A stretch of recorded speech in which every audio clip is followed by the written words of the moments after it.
স্বরবর্ণ ব্যঞ্জনবর্ণের উপরে দাঁড়িয়ে একটি রাজ্য, একটি দেশ, তাদের পারস্পরিক ভাষা বাংলা ভাষা।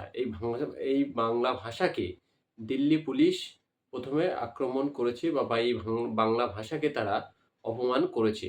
দিল্লি পুলিশের এই ভুলকে সামগ্রিকভাবে পশ্চিমবঙ্গের বিজেপির যে সমস্ত নেতা-নেত্রীরা আছে, তারা দিল্লি পুলিশের এই ভুলকে সঠিক প্রমাণ করার জন্য সমগ্র বাংলা আ বাংলা এবং বাঙালি জাতিকে তারা অপমান করেছে।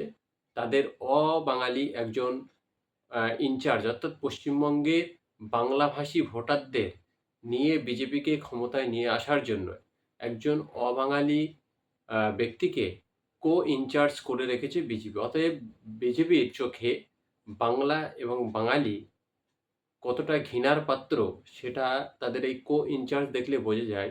যিনি পশ্চিমবঙ্গের ভোট কুশলী হিসাবে পশ্চিমবঙ্গের ভোট বৈতরণী পার করানোর জন্য উত্তরপ্রদেশে জন্মানো একজন অর্থনৈতিক নিয়ে পড়াশুনো করা ব্যক্তিকে পশ্চিমবঙ্গের ইনচার্জ করে রেখেছে। সেই অমিত মালবিয়া বাংলা ভাষাকে আজকেরে কোনো ভাষা নয় বলে পোস্ট করেছে তার টুইটার হ্যান্ডেলে। অতএব বাংলা ভাষা বলে কিছু নেই, তিনি এটা উল্লেখ করেছে। এখন পশ্চিমবঙ্গের যে সমস্ত পা চাটা গোয়ালঘরের মদ খাওয়া বাঙালি বিজেপি নেতারা রয়েছে, তারা কেউ কেউ মুখে কুলুপ এঁটেছে, কেউ কেউ সেই পুনরায় দিল্লি পুলিশের মতো ভুলকে ঠিক করার জন্য আপ্রাণ চেষ্টা চালিয়ে যাচ্ছে। বাংলা এবং বাঙালিকে আক্রমণ করে যে বিজেপি জাতি, তাদেরকে ক্ষমতায় আনার পরে কি হতে পারে বাংলা এবং বাঙালি এখন থেকে অনুমান করতে পারছে। সামগ্রিকভাবে হিন্দি সাম্রাজ্যবাদকে বাঙালির উপরে জোর করে চাপিয়ে দেওয়া হচ্ছে। আর যে সমস্ত বাঙালিরা এটাকে হজম করে নিতে চাইছে, তারা বুঝতে পারছে না রাজনীতি থেকে যাবে, রাজনীতিতে ভেদাভেদ মতপার্থক্য থেকে যাবে, কিন্তু আপনি বাঙালি হিসাবে যদি আপনার ভাষার যে মূল শিকড়, সেটার উপরে যখন আঘাত হানছে, তখন যদি প্রতিবাদ না করেন, তাহলে অদূর ভবিষ্যতে আপনার কৃষ্টি, কালচার, সংস্কৃতি, ভাষা, মাতৃভাষা সব কিছু বিনাশ করবে হিন্দি সাম্রাজ্যবাদ।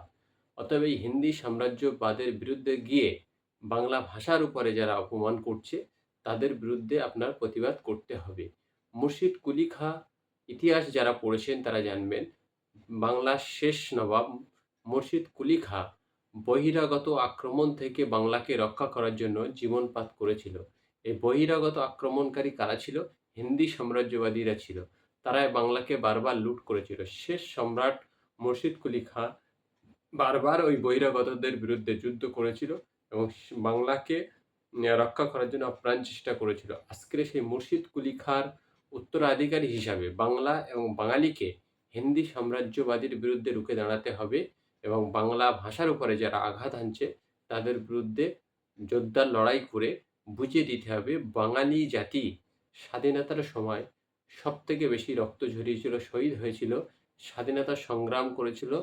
সেই বাঙালি জাতিকে আজকে যারা আক্রমণ করছে, তাদের বিরুদ্ধেও ঠিক অনুরূপভাবে মুর্শিদ কুলি খাঁয়ের মতো স্বাধীনতা সংগ্রামীদের মতো যুদ্ধে আগমন করতে হবে, যাতে করে হিন্দি সাম্রাজ্যবাদ আপনার কৃষ্টি, কালচার, সংস্কৃতি, মাতৃভাষাকে আক্রমণ করতে না পারে।